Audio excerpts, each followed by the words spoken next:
Okay, I think we're ready to begin. Yeah, Jen? Great. Yeah.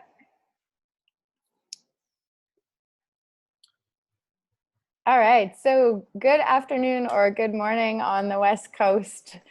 So thank you for joining today's webinar on reframing healthy food in healthcare.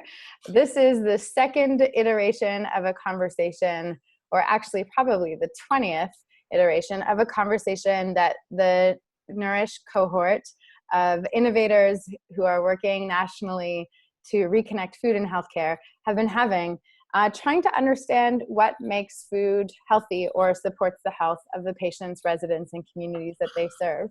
So my name is Haley Lapalm. I'm the program designer and facilitator with the Nourish Leadership Program. And I am also joined by my colleague, Jen Reynolds from Food Secure Canada. Hi, everyone. I'm the Institutional Food Program Manager with Food Secure Canada and a partner in the Nourish Project. So we're really excited to bring you this hour-long conversation today with some pretty phenomenal thought leaders who are bringing in expertise from jurisdictions outside of Canada as well as within Canada. And before we get too much into that, we just want to do a quick overview. So for those of us joining who are not familiar with Nourish, on the next slide, you can see some of the faces of the wonderful innovators who are working inside of health organizations across the country, whether it's a small, rural, remote health facility, a large complex of continuing care organizations, a health authority, or an Aboriginal health center. We've got folks across the country who are working at their level of their organizations and working collaboratively across the country to really wayfind toward a future where we can recognize and plan for the impact of food in healthcare on both the food system and the impacts of the food system and choices that we make in our value chains on the health and well-being of people. So interested in patient journey, economic vibrancy, and environmental well-being. So as I mentioned, this is a conversation that our cohort of 25 innovators has been having for the last year and a half. And we've landed in a place where we acknowledge that healthy food and how we think about what nourishes health is multifaceted. Sometimes it can feel polarizing and lead to a debate, exploring kind of things that we feel are tensions. But instead of entrenching positions, today we really want to explore some of the dynamics in this conversation about what is healthy, to explore how different perspectives can actually work in complementarity to one another. So instead of saying that things are at odds, exploring the idea of achieving a balance between different desired outcomes. So we're not aiming to arrive at one definition of healthy food. We know that this varies by the organization that you're in, the population that you serve, but our goal is really to dive into a rich conversation to explore the array of paradigms that are possible around what makes food healthy for any given person or population, and also to inspire more thoughtful work that serves both patients and planet. Ultimately, the priorities will be yours to set, and we're hoping that you can hear from today's panelists to help inform your own perspectives. Great, so I'm just going to give a quick introduction to our three interesting panelists. So we have Diane Imrie, who's the Director of Nutrition at the University of Vermont Medical Center. She's a registered dietitian, and the context of University of Vermont Medical Center, UVM, they were one of the first hospitals to sign the Healthy Food for Healthcare Pledge back in 2006. And Diane is actively exploring the gap in understanding how healthy food is impacting the environment. We also have Dr. Janice Sorensen. She's not joining us with a video camera, but she's calling in as she's out of the country. She's a registered dietitian and a researcher with a PhD in clinical nutrition. currently she's teaching nutrition and food service management at Langara College in Vancouver. And she's the co-chair of the Food and Healthcare Working Group of the Canadian Malnutrition Task Force. And our third speaker, Joshna Maharaj, is a chef and activist who's worked in 3 different institutional contexts, Sick Kids Hospitals, Scarborough General Hospital, and Ryerson University. And she's an advocate of the role institutions can play in food systems and is passionate about fresh, wholesome, and seasonal foods. And in the next slide, we'll just speak to a little bit to the speaker who isn't able to join us today, to Kelly. So just to sort of frame up what these 3 speakers are bringing to this conversation of, what is healthy food, insights from the front lines of work that's happening in the healthy food and healthcare movement in the United States, innovative clinical research underway in Canada and Denmark, and perspective of different kinds of institutional food change, how that happens, and some stories from that work in the Greater Toronto area. I'll just pass it over to Haley to speak to Kelly, who wasn't able to join us, but we have some context to share with you about what we were hoping she would bring to this conversation. Oh, you're muted, Haley, sorry. Thank you. Okay, so Kelly Gordon is billed as being one of the discussants on this call. She is one of the 25 Nourish innovators, and she is a co-lead on a national collaborative project around building capacity to deliver traditional food programs in healthcare.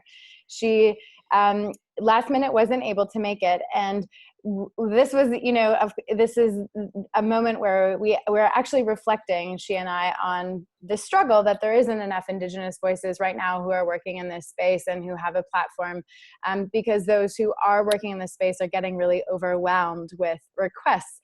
And so that's wonderful. And there's, of course, a shadow side to it, which is that a lot of the Indigenous practitioners in this space are facing too much demand. And so ultimately we made the call that, this wasn't a priority for Kelly today. But we do want to bring in some of the spirit of her work, and we are hoping to keep that thread alive in our conversation. So later in the conversation, we will hear from another Nourish innovator who has been working on the team with Kelly around building capacity for traditional food programs. And we're actually going to focus on the accountability, especially that we have as non-Indigenous people, to do this work and to support the Indigenous people who are leading it. And so we'll hear a bit of the learning from a non-Indigenous perspective about what it's like starting to build capacity for traditional food programs, building relationships with Indigenous suppliers, and really using food and institutions as a pathway toward reconciliation and supporting more community well-being. So, so we're gonna miss Kelly today, but keep the thread of her work alive and take that on as part of our own responsibility. So we're gonna dive in just a moment. I just wanted to mention that we are recording the webinar and it will be available publicly. We'll also share slides, and you have a chat box at the very bottom corner where you can chat in your hellos. Good morning from smoky BC and Alberta. We're hearing from a lot of participants on the West Coast.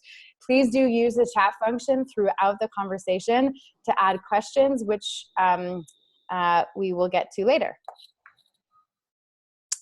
Great, so we're finally going to open up to hear our voices from our panelists, and we're going to start with some quick opening statements from each of them about how they think about healthy food. And I want to invite Diane to first share some thoughts.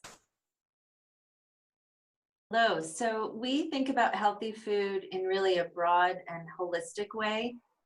In our food choices, we think of food and its impact on not only personal health, but community health, environmental health. And we think of how food can help us improve the health and day-to-day lives of our community and the population that we serve. And we think of food as an integral component of how many of us across the organization, not just in nutrition services, think about the future health of our community. And it's always a key part in every discussion around social determinants of health. Wow, that's broad. Joshua, I invite you to chime in. Thanks. Hi, everybody. I have to preempt this apologizing. I have a cold, and I'm not the nicest version of myself, but I'm delighted to be here with you, so please bear with me. So my idea about healthy food from the work that I've done in hospitals is really, to be honest, about moving away from the word healthy. I feel like the word healthy comes with a lot of history of an older time that was about a wagging finger from somebody in a white coat, telling you, giving a really sort of paternalistic idea about what should be eaten, and that necessarily includes a sacrifice of joy and pleasure. And so I, much like Diane, really want to broaden the sense of healthy to understand much more of the elements involved in putting a good plate of food in front of a patient, thinking about where foods come from, what the ripple impact of that food is. And so one of the ways that I do this is I focus rather on talking about food that is wholesome, because that allows us to open up a conversation to talk about ingredients and farming and scratch cooking, because I really honestly believe that food in healthcare has got to be more than just about calories in, and I really firmly believe that all calories are not created equal.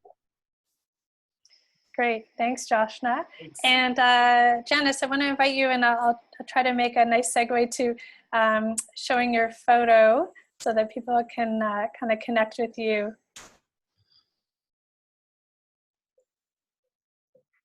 It should be the next slide, Jen. Yeah.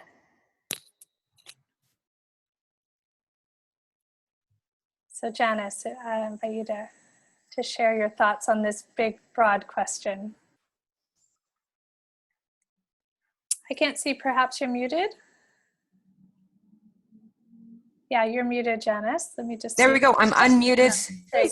Perfect. So got my sorry, picture sorry. there. Oh, no worries. All right, got my picture and got my audio. Great. So just to add to the other comments there, and I also fully agree in terms of the more broader holistic view and enjoyment as well, but just to touch on more the health piece coming from my clinical nutrition background, I believe in healthcare it's important to recognize that there's a stark contrast between healthy eating for healthy individuals, such as staff and visitors, or patients not at risk, versus eating for health for patients with acute illness and frail elderly. And I believe that the best food service in healthcare can meet these diverse needs. And additionally, that food's only healthy if it's eaten, and that there's unacceptable level of food left uneaten and wasted with tremendous opportunity for improvement. So understanding patient preferences and enjoyment so that they actually eat and are willing to and enjoy the food.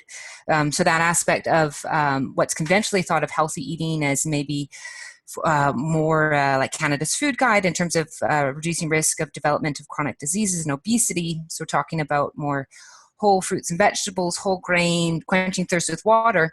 For some patients, it's more about eating for health. So in terms of preserving their lean body mass, bodily function, and getting in adequate enough nutrients to support their function and their recovery. So there's that stark contrast in health. Thanks, Janice. And I think, this may come up in our discussion of, at the moment, our Canada's Food Guide is being revised, and it currently looks to be taking dietary guidance in an interesting direction and really looking at the level of food processing and the social aspect of food. So I'm really hoping we can bring in some of those ideas into the discussion a little later. But I'll pass it over to Haley. So yeah, we're starting to get a rich picture of the different perspectives that each of you is coming at this from. And I, just remembering Kelly's slide that was up on the screen earlier, this idea also of maybe challenging some of the idea of healthy food.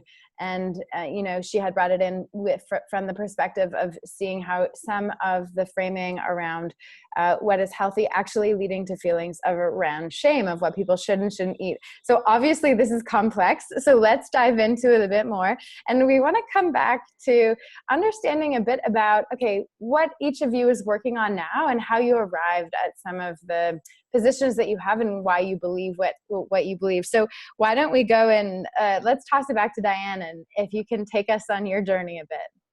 Sure. So I'm excited to share our story, although it's a challenge to share this very long story in just a few minutes. As Jen mentioned, we signed the healthcare pledge in 2006. It really was a mark in the sand for us. And our first goals were focused on reducing non-therapeutic antibiotics, really developing our local farm relationships, and decreasing waste. So we had very clear goals at the beginning, and we have come such a long way since we set those original goals. I would say over 80%, closer to 90% of all of our meat, fish, cheese, and dairy is raised without non-therapeutic antibiotics now. And 18% of our food is organic, likely over 20 this year.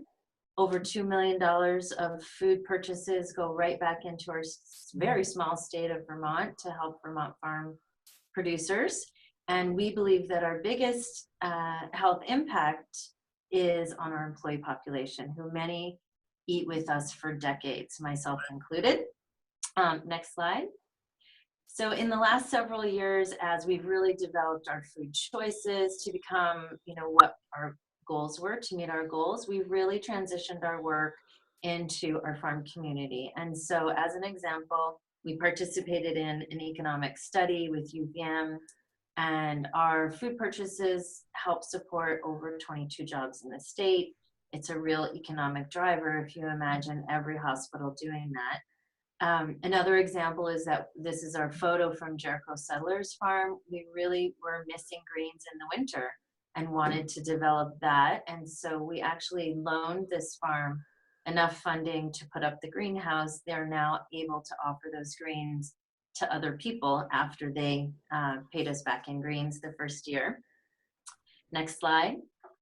Our newest focus is on education and really bringing back together the joy of cooking and the science of nutrition. So we're doing public series that are free, such as the Science of Taste. We're dabbling in shared medical appointments with physicians, and we have a learning garden program that really is changing lives. Next slide. On the food security side, of course, you can't talk about social determinants of health without talking about food. We have offered a healthcare share program free to over 100 patients a year, and they pick it up at their primary care doc office, really to change the conversation. We have a food pantry on site for cystic fibrosis patients, and we've piloted a veg prescription program. And so I just want to close my section, my very quick 3 minutes, by saying that this work really is incremental and not to be discouraged if no matter where you're starting. It's just a journey. There's always something new to work on, but also to add that it is really important to have a plan to help you get there. Okay, wise words. Thanks, Diane. We're going to move on to Janice. And first, I just want to, Jen, if you can work, there are some folks who are not able to hear the audio. They're just seeing the slides. Would you be able to share some support in the chat for them? Okay, yes. Janice, back to you.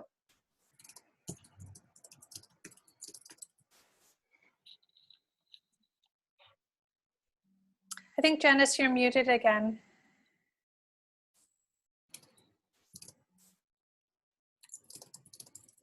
Can you hear me now? Yep. All right. Sorry about that. So my journey in terms of coming to my understanding of healthy food in hospital started about 2 decades ago when I was working with what is now Alberta Health with a project on patient food service satisfaction. And it was a qualitative study conducting interviews with a number of patients with their experience. And this is where it really struck me how food in hospital matters to patients at an enormously personal level. Patients expressed how it's a reflection of overall care because food's something they can relate to. It's something very much personal within one's values, identity, and cultural. And also social and relational aspects in terms of meals and how preferences are very personal, and that when one is ill, that their relation to food can be greatly changed in terms of eating related barriers and challenges and difficulties with eating. So that experience with talking with quite a number of patients really drove me in terms of my interest in this particular subject area. Around about 2003, I moved from Canada to Denmark, where a lot of exciting things were happening within food and service in hospital and clinical nutrition. And they passed a resolution on food and nutrition care in hospital, which designated food in hospital as a fundamental human right and recognizing it as an essential part of patient care and treatment, and coming up with a number of recommendations in terms of both nutritional care, such as screening and assessment and intervention, but also really highlighting how important food service is for patient treatment and outcome. And that's where I think it's really important to be able to see the nuanced needs within patients of those that are at risk in terms of eating adequately is important for their outcome and their survival and maintenance of their function, contra those that are healthy, what I was mentioning before in the opening. Great. Okay. Thank you, Janice. Joshna. Hello. Thanks. Okay. So let's do a next slide for me. Wonderful.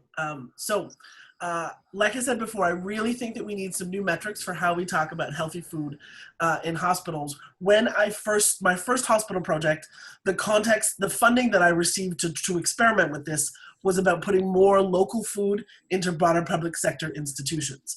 But immediately what we noticed was that meant more farm fresh food was coming into the institution, which meant that our cooks had to start processing raw ingredients, peeling potatoes, chopping onions, which are things that they really weren't doing before.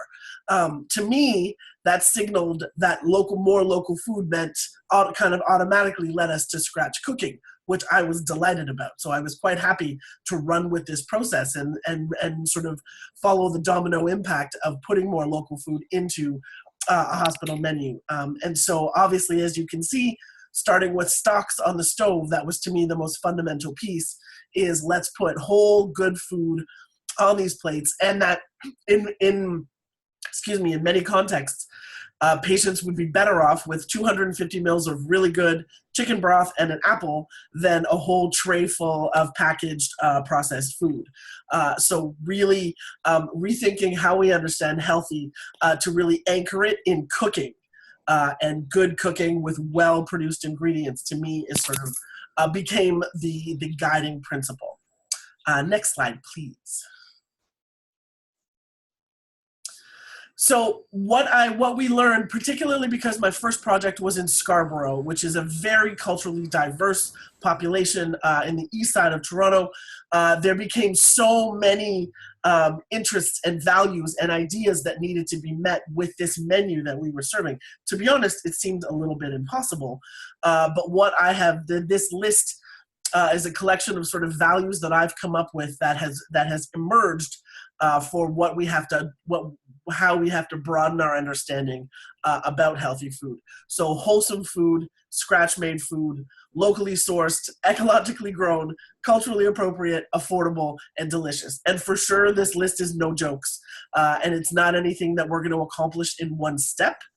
And so one of the most important things to realize in this context is that, and particularly here in Ontario, where we're still sort of cleaning up some of the mess of the budget, this sort of slashing and burning of healthcare budgets from the Harris government, is that every hospital, every healthcare institution is in a different place, right? Not everybody made the same cuts in the same way. And so opening this back up means creating a continuum with multiple points of entry. Right? We have to really be open and provide lots of space for people to jump in wherever it's possible and not get too crazy about the fact that all of these values have to be satisfied immediately and in one step, right? It's about lots of openness for people to jump in where they can. The caveat being that let's build it so that our feet are all pointed in the same direction, with this being our goal. I believe all of these values are things that need to be taken into consideration, but there's a huge amount of distance that needs to be covered in order for us to actually get there, particularly in this land of public health care. Okay, I think, you frame it up well. There are a lot of priorities. How do we think about where we start, and how do we get our feet pointing in the same direction? So we want to start with one of the complementarities that we've kind of framed up, which is finding the balance between patient food preferences and their desire for choice, and then also clinicians' food prescriptions. So I don't know, maybe Janice, if you'll help kick us off with this one, how you explore some of that complementarity, patient choice, clinician prescription, how you think about it. And you're probably on mute. I'm sorry, it's been a long day. I think I'm a bit slow, so my apologies. I'm about a little bit delayed. So when I think in terms of choice and such and clinicians' needs, very much in that aspect in terms of food is only nutritious if it's eaten. So that aspect of taking in consideration the patient's preferences and values around what food they would be wanting and willing to eat to meet their nutritional needs first and foremost, and then working around that in terms of meeting what needs there are in terms of nutritional aspects. And I think also that point of being aware of if a patient is at risk or not at risk for malnutrition. And depending upon if someone is not at risk, or at risk, then that aspect of being able to get adequate calories and proteins in particular, and being very pragmatic in terms of what food is given to meet those needs of which the patient is willing and able to eat. Okay.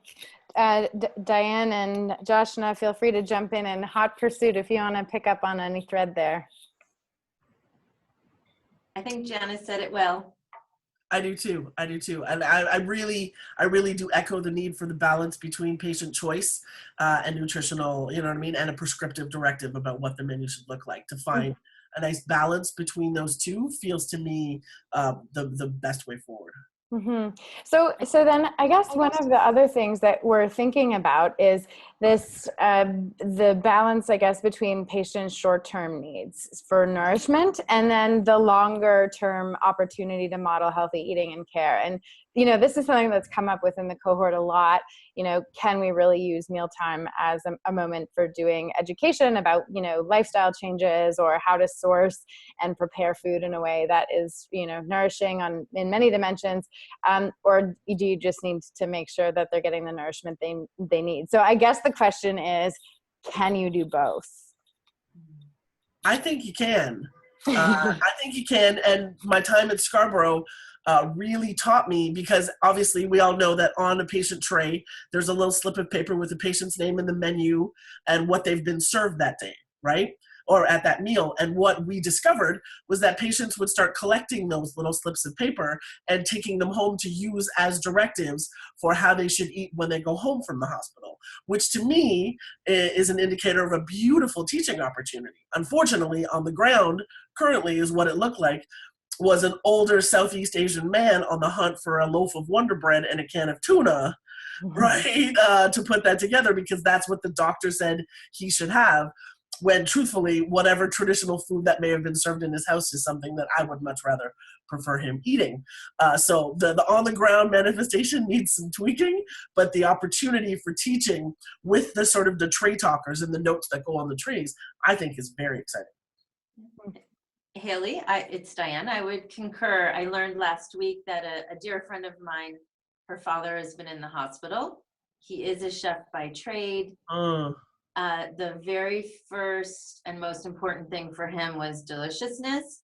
And once he discovered that the food really was good and he was enjoying it, it was delicious, he also collected every tray ticket that he had during his 2-week stay. And when his daughter said, you know, what are you doing with those? Are you just checking you got the right thing?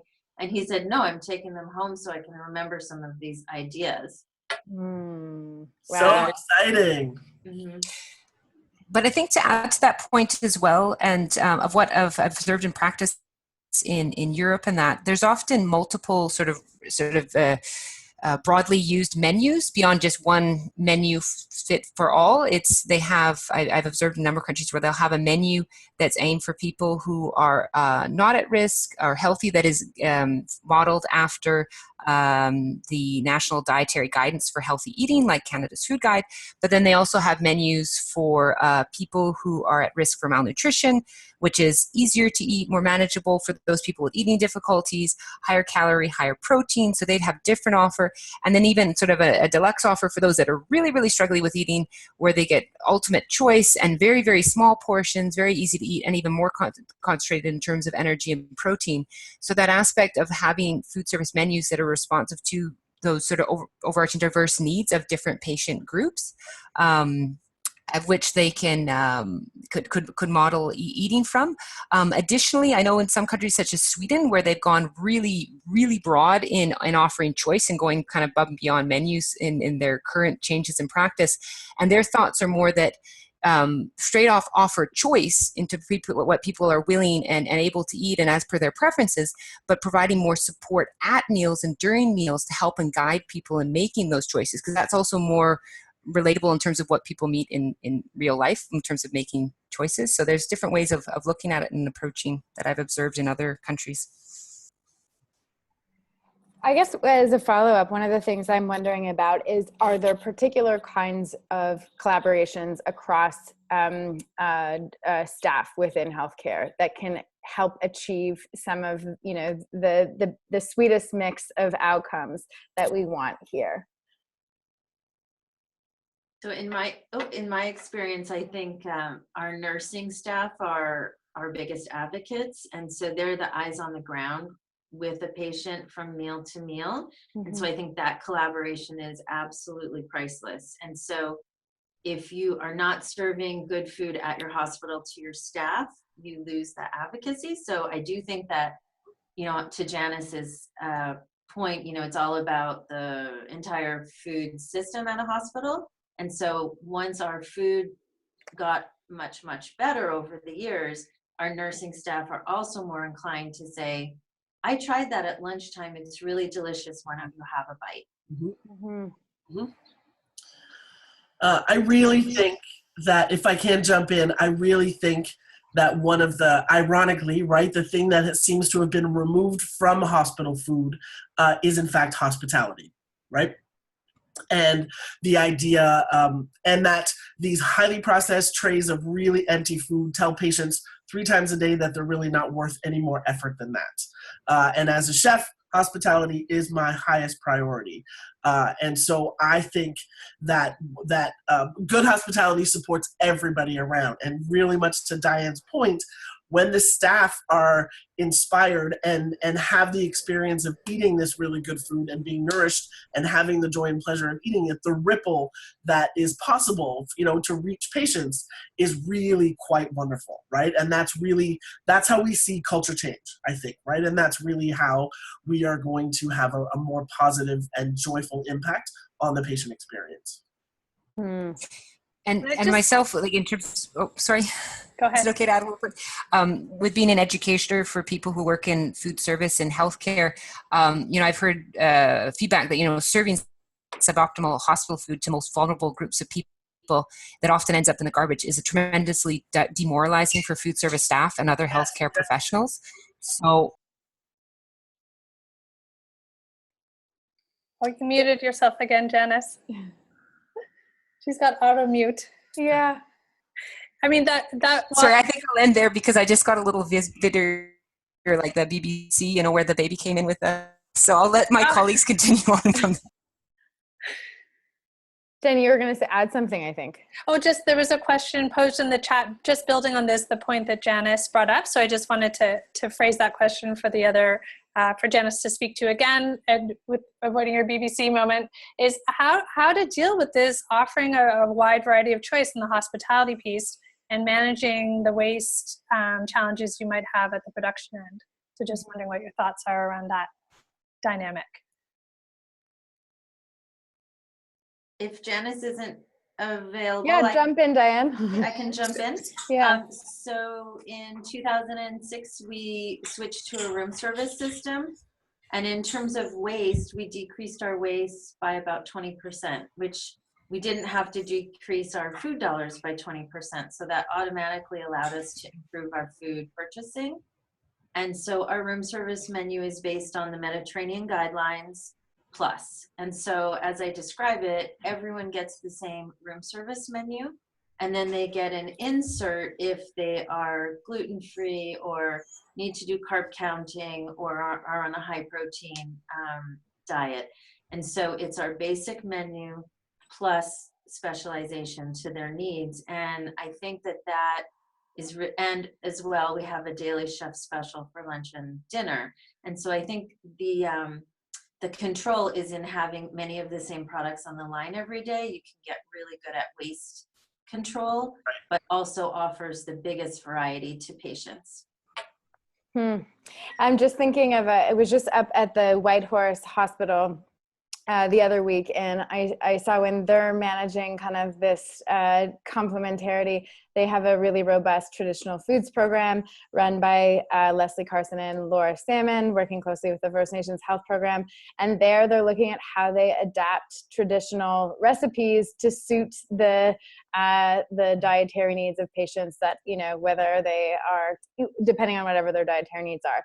So I think we're seeing really neat, innovative ways of addressing this, but I'm going to move us along because there are a lot of good questions coming in, and I want to make sure we save time for them. So the place I want to move us to now is a question of sustainability and to what extent we can afford not to think about sustainable food. So whether it's organics, red meat, supporting local economies, and I would just invite all three of you to jump in where you like on this one, because it's a big ball of yarn to untangle. So I can go first.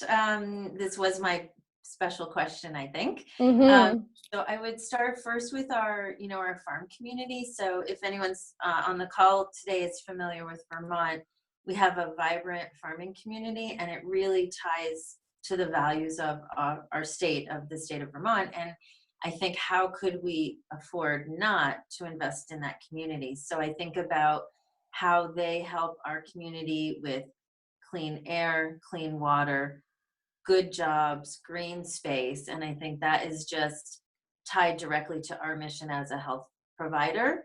And so that's one reason why I think we couldn't afford not to do it.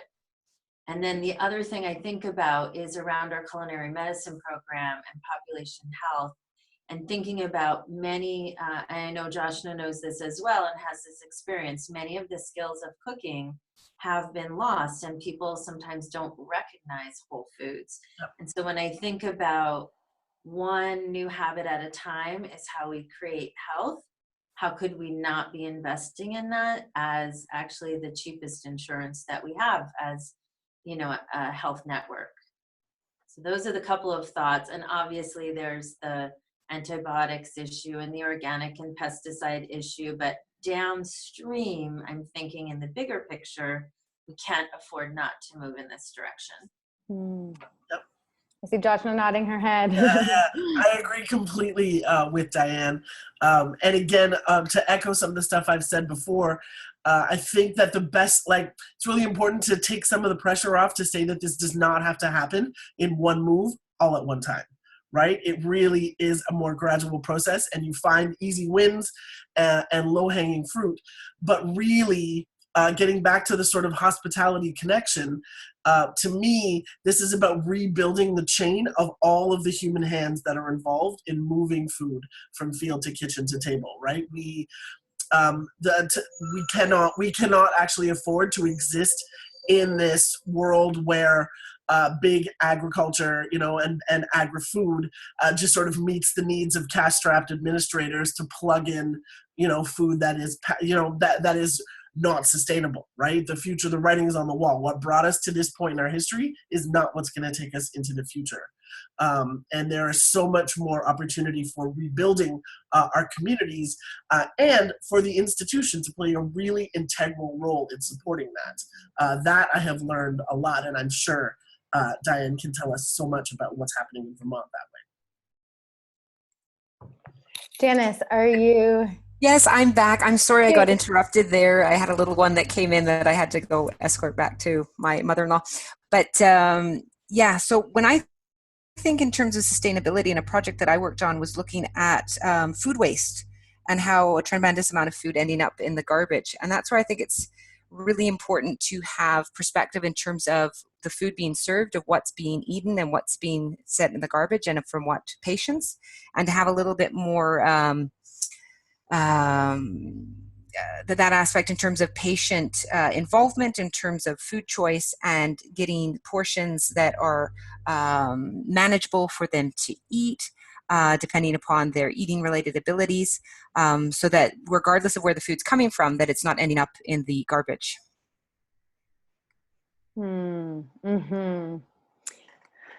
I think that is always a heartbreaking moment. We have one of our innovators up in Sudbury at Health Sciences North who is just celebrating the fact that she's, after 4 years, reached an arrangement with the city where they're going to be collecting her waste to turn it into compost. So at least it's not just going to the landfill. Amazing.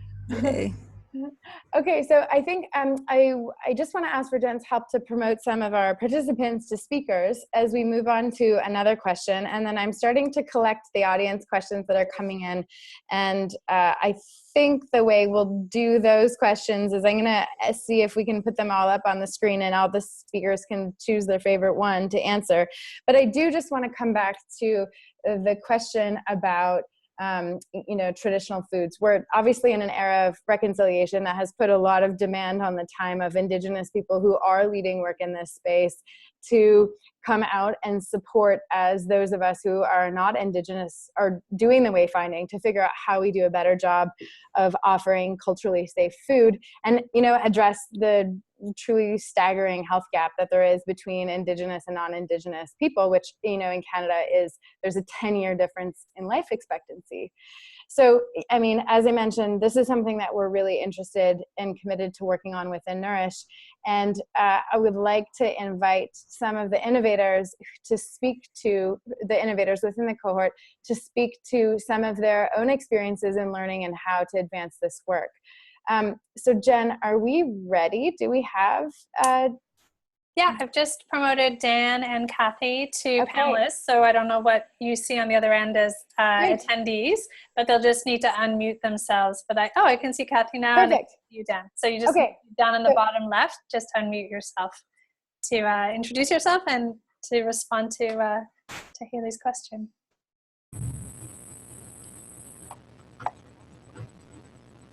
Hi, Haley. It's Dan. I'm connecting into my computer. Can you hear me? We actually can't hear you very well. Dan, can you come closer to the microphone? Oh, no, that's not working. Let's go to Cathy first and let's see if we can troubleshoot on your side. Okay, Dan? Hi. Hi. My name is Cathy Loon. I'm the Traditional Program Manager at the Sulcot Minoyawan Health Center.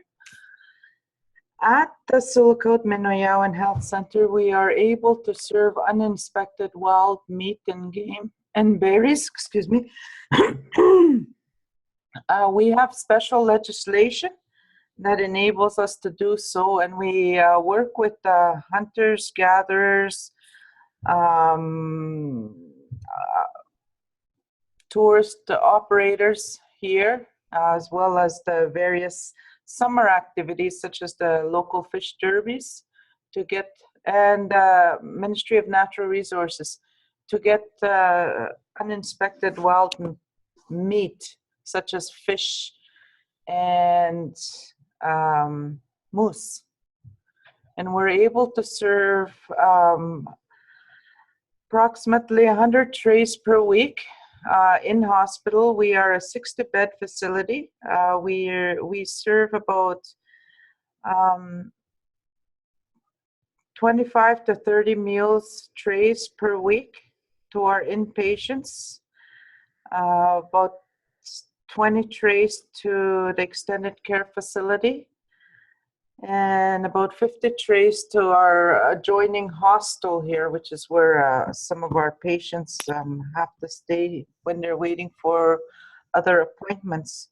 Cathy, can I ask you to tell us about why it matters to your patients that they have the Meacham Food Program?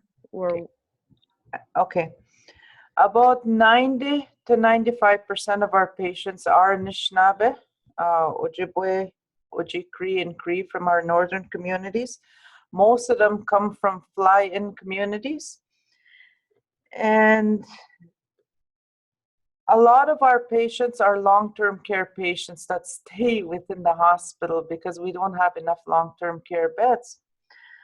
It's very important because they don't see family that much, or our patients are staying here for longer periods. Traditional food is very important to them. First of all, they need it. We in our communities, we have high instances of diabetes and heart disease. And the only foods that we can tolerate is wild meats and game. So it's very important. It also promotes, it's culturally appropriate, but it also promotes well-being. It makes them feel good to get that one meal that's familiar to them. So food is medicine to us.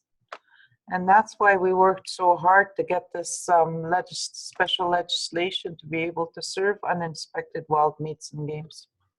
So Cathy, I want to thank you so much for joining. Cathy is one of the people who gets lots of requests because she's doing really innovative and exciting work. And I know there will be a lot of questions for her, but I want to just flag that she is one of the core team members on the Traditional Foods Project that you can find on the Nourish website. And their team is coming up with some resources that you can look for. So Cathy, thanks for that now.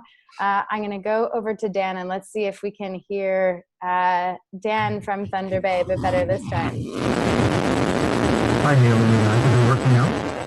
No, sadly not. So I think, Dan, we're going to have to give it a pass. And if you want to chat something in, we can read it. That's really a shame. But I do want to say that these two cohort members, so Dan and Cathy, have done a lot of work supporting each other's learning. And I hate putting words in Dan's mouth, but I can see him nodding, so you can nod and shake. But Dan at the City of Thunder Bay has done a huge amount of work in learning in the last year and is currently working on even developing an Indigenous procurement policy with the city. And, you know, Dan would identify as not Indigenous and has put in, you know, a fair amount of work, asked a lot of questions, like gone out and met and built relationships with some First Nations people in his community to start to understand how to meet their needs in this way. So it's pretty cool, and you'll be able to hear more about their work through Nourish across time.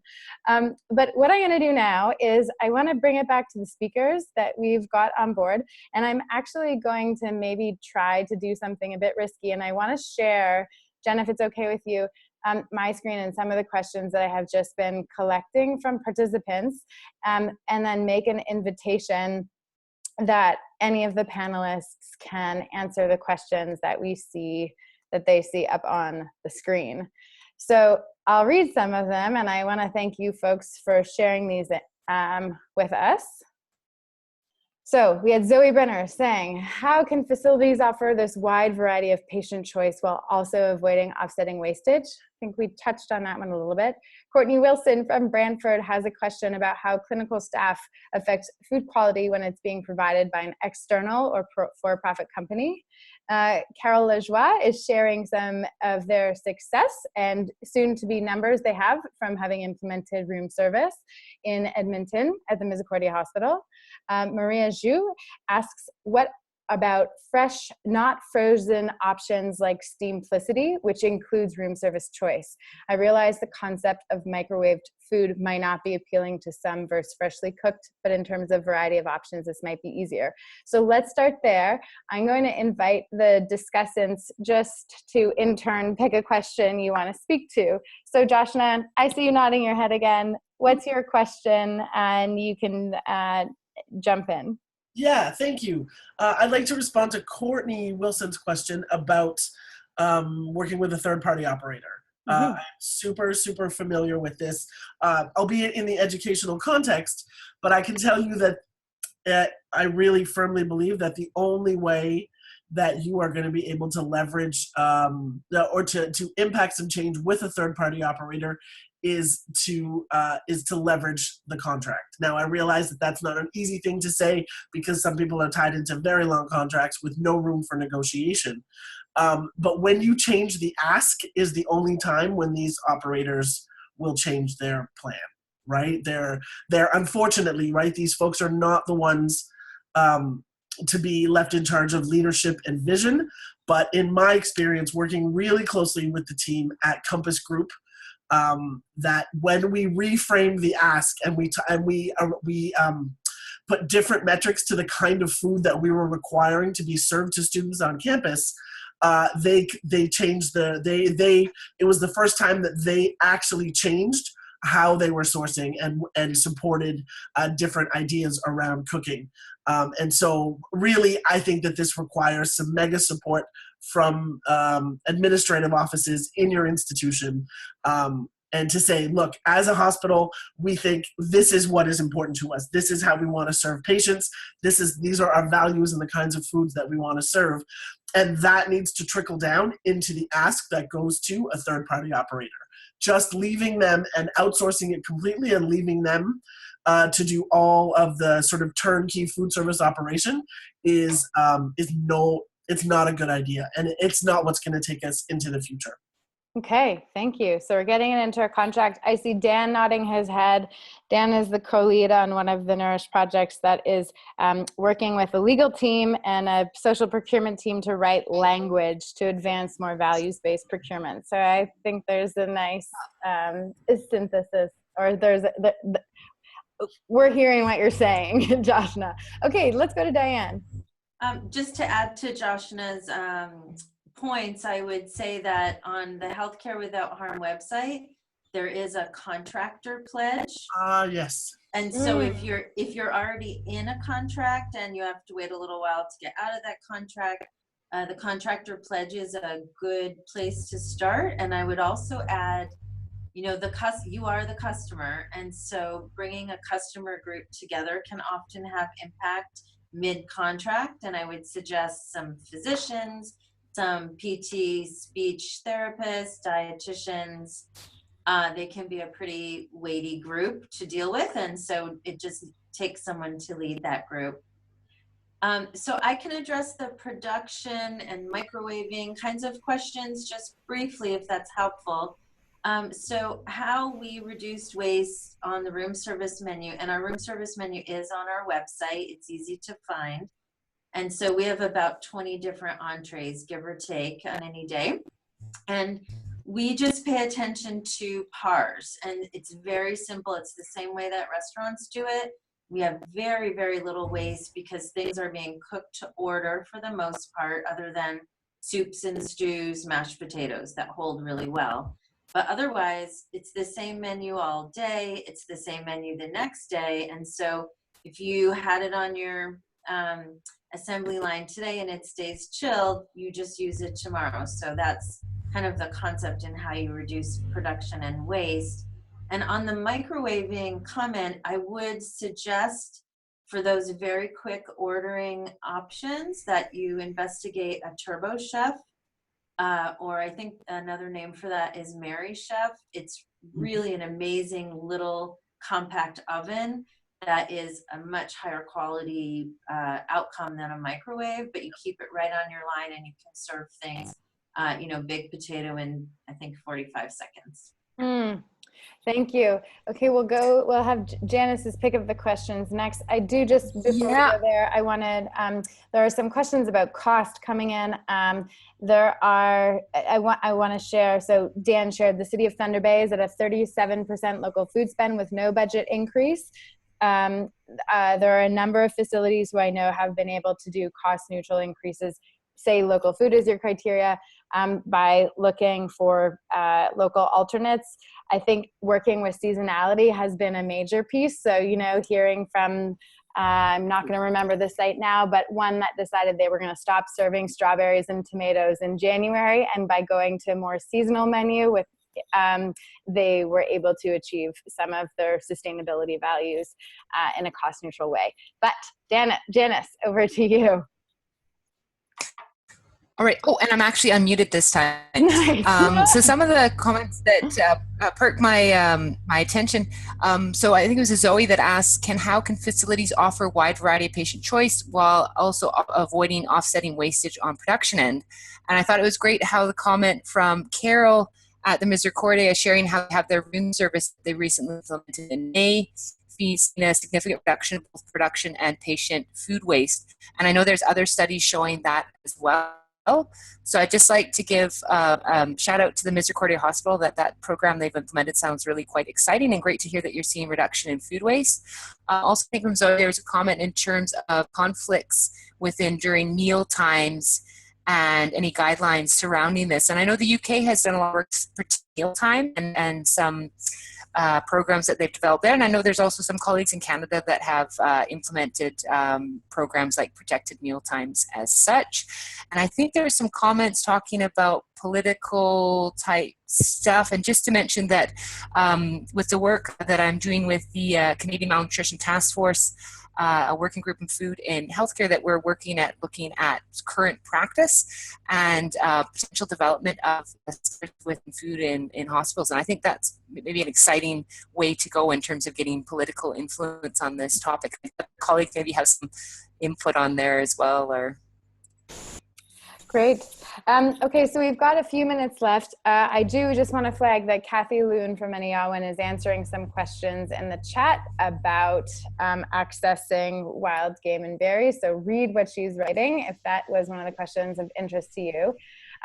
Jen and I did have a final question that we wanted to bring it back to the panelists for, but I guess what I'll say to each of you discussants is if there was a question that you saw or in the chat that you also want to address in your closing remarks, please do.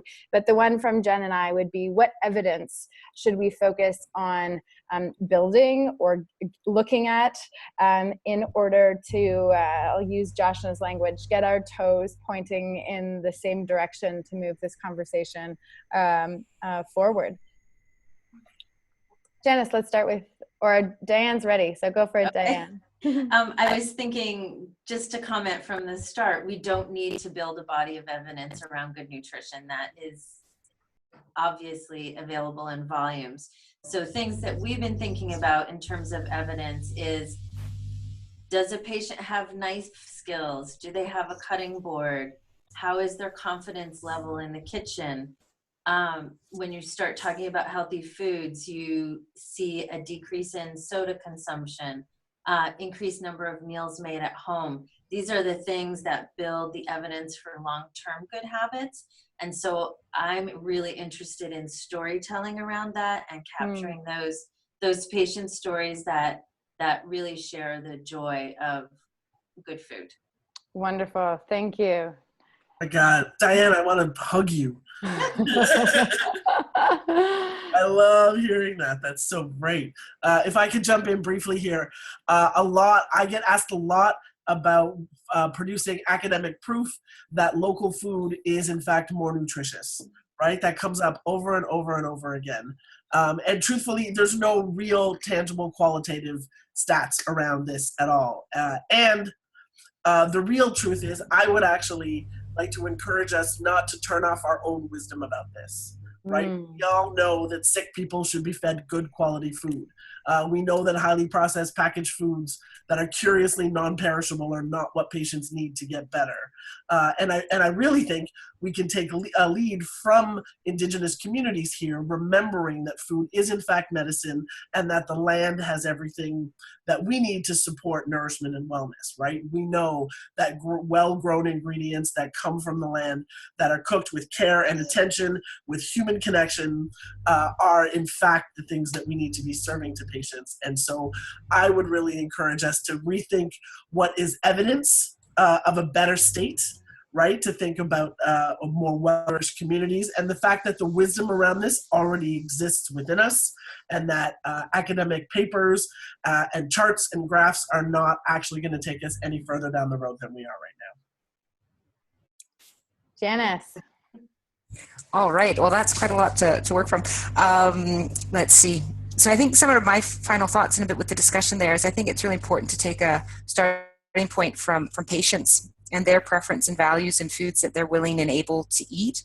And also considering that it's not just one type of patient, there's a variety, and many of them are also near the end of life. So also considering care and compassion in terms of their preferences of foods that they want to eat. And I think within hospital foods, you get a lot of different perspectives and within values and stated values and that. But I think to not be too restrictive in terms of how we put upon patients of what food they can be able to eat, because if a patient is really wanting a really highly processed food out of their pure preference and what they're feeling that might alleviate some symptoms or challenges they're having with food, I think that we need to also have routes to be able to provide those foods as well. Okay, so our profound thanks to Janice, Diane, and Joshna from Jen and I and the whole Nourish team. I also want to thank Dan and Cathy for joining in to share some of their perspectives. And as a final thought, I would like to invite anyone who's attending to continue to follow the Nourish journey and the storytelling, as Diane put it, that will be coming out of the program and the work that is ongoing.